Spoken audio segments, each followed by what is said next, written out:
Mengenang peristiwa sejarah geger Cilegon tanggal 9 Juli tahun 1888. Bagian 3. Penentuan tanggal pemberontakan, hingga perpecahan para kiai. Oleh Bambang Irawan. Karena biar nggak dikira ngarang. Ini data-data ini diambil dari Belanda, dibuatnya juga di Belanda. Tetapi ini menceritakan Cilegon. Ini sesuatu yang luar biasa dan tidak pernah ada orang yang saya yakin tidak baca begitu. Di Belanda cerita tentang Cilegon perjalanan begini-begini. Kecuali kalau ceritanya di Cilegon wajar. Di Belanda bikinnya. Tapi detail. Nanti dalam kesempatan lain saya coba bagaimana detailnya sih. Detail melangkahnya pun detail dari sini ke situ. Detail. Itu selingan aja. Kemudian di bulan Rejab itu atau Maret sampai April ya, ini baru diadakan rapat di rumahnya Haji Wasid. Haji Wasid itu yang dihadiri Haji Wasid sendiri, Haji Iska, nah Haji Asnawi, terus lagi di Bendung kembali lagi. Jadi muter-muter kembali lagi ke Bendung Lempuyang lagi. Nah, jadi di sini ada tambahan peserta. Jadi selain yang sudah saya sebutkan adalah ada Haji Abu Bakar, Haji Ma'ruf dari Kalepian, dan Haji Mufrad dari Kemanisan Udik. Ada Kiai Muhammad Ali dari Mandaya dan Kiai Muranggi. Ini ada tambahan peserta juga.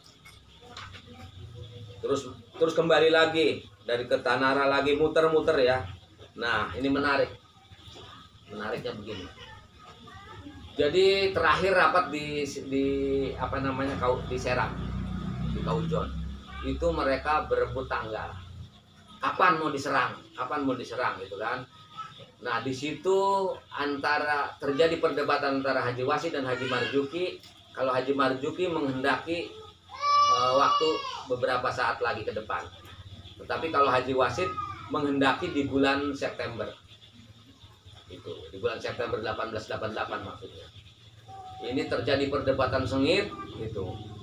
Nah, sudah akhirnya Haji Marzuki memang tidak menyetujui. Bahkan keluar dari musyawarah. Keluar meninggalkan musyawarah. Tapi Haji Wasid tidak putus asa, dia mendekati terus kepada rekan-rekannya. Harus dimajukan ke bulan September. Jadi ada kemungkinan kenapa Haji Wasid ngotot harus maju gitu. Kenapa? Bahkan pada pelaksanaannya akhirnya di 9 Juli gitu. Maju lagi. Kenapa? Jadi ada kemungkinan begini, karena menjelang bulan Juni itu, pada akhir bulan Juni itu ada peristiwa insiden namanya, insidental. Insiden itu perobohan menara langgarnya Haji Makid di Jombang Wetan. Itu dirobohkan oleh asisten residen Gubel dengan alasan karena di situ sering azan itu menggunakan corong. Jadi azannya zaman dulu belum ada speaker, tapi corong bentuknya sama dengan toa, tetapi bolong di sininya gitu. Kalau azan begini bentuknya, tapi sama dengan toa, cuman mungkin ini lebih berkembang-kembang gitu bentuknya. Kayak kalau toa kan bulat. Kali ini mah agak memanjang tapi kayak trompet. Jadi kalau azan begitu dari atas menara ke rumahnya sebelahnya nggak jauh gitu. Jadi keberisikan istrinya itu punya penyakit kronis. Istrinya namanya Anna Elizabeth van Jupten. Istrinya Johan Hendrik Hubert Gubel itu sebagai asisten residen orang nomor 1 di Afdeling Anyar. Afdeling Anyar itu ibu kotanya Cilegon. Membawahi 3 kewedanaan Cilegon, kewedanaan Anyar, kewedanaan Keramat Batu. Nah, ini tambahan. Jadi si Elizabeth van Jupten ini kan ngadu sama suaminya gitu. Kang gitu, kita ini paleng katanya gitu. Ya karena orang nomor 1 akhirnya dipanggil Patih. Karena yang berhubungan sama masyarakat Patih, bukan asisten residen. Yang berhubungan asisten residen secara politis berhubungannya dengan residen dan gubernur jenderal dan kerajaan Inggris. Begitu ininya hierarkinya.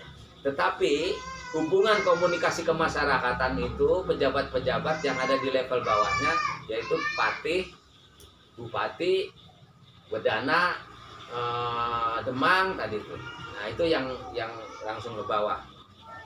Ngadu ke patih, gedung kepatihannya itu yang ada sekarang nggak jauh dari Islamic Center ya, ada seberangnya udah jadi pemukiman penduduk. Kalau dari sananya itu ada, kalau belakang stasiun, pada peristiwa ini terjadi stasiun belum ada tapi masih merupakan perkebunan tebu. Stasiun belum ada, rel kereta api belum ada, itu perkebunan tebu sampai ke Sumur Putih sana. Nah ini penjara, nanti kita bahas penyerangannya apa saja ya. Jadi ngadu, kata ngadu ya, patih itulah yang mendatangi Haji Makit sebetulnya. Kalau kayak namanya pejabat kan, gitu, apalagi nah jangan sebetulnya ini kiai. Gitu. Kalau Haji Makit itu punya ini majelis setiap malam-malam tertentu jikiran aja gitu. Jikiran kan jikir berisik kalau malam, apalagi Cilegon kalau pada masa itu ngomong di sini kedengeran ke sana. Kalau sekarang ada diskotik gebrak-gebruk juga nggak kedengeran. Bedanya itu dulu sama sekarang. Kalau dulu ngomong aja kedengeran kemana-mana gitu. Karena mungkin barangkali pengaruh ini ya apa namanya cuaca barangkali gitu. Karena mereka dulu masih rapat mungkin gitu bisa terdengar. Jadi didatengin sama patih. Kalau ibadah itu nggak perlu keras-keras katanya. Tuhan itu tidak tuli. Kata patih menyampaikan pesannya asisten residen. Nah, ini kan tersinggung. Itu. Haji Makit tersinggung tentu saja.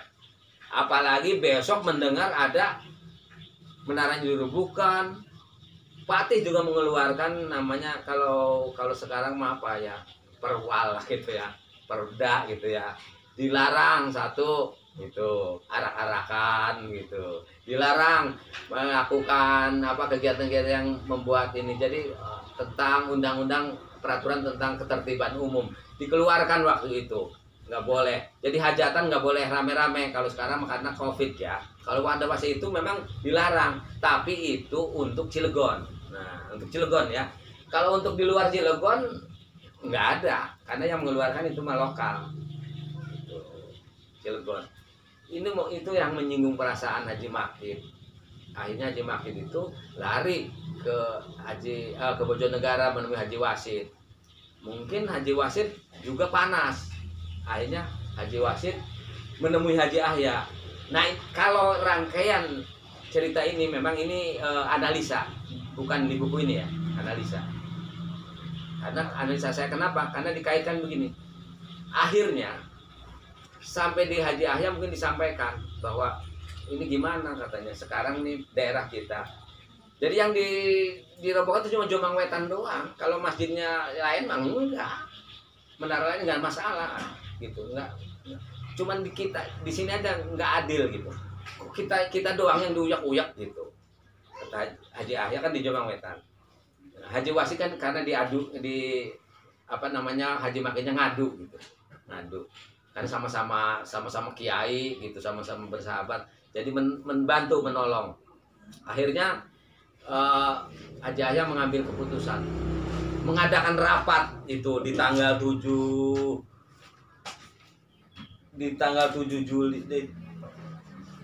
Juli ya. Itu mengadakan rapat.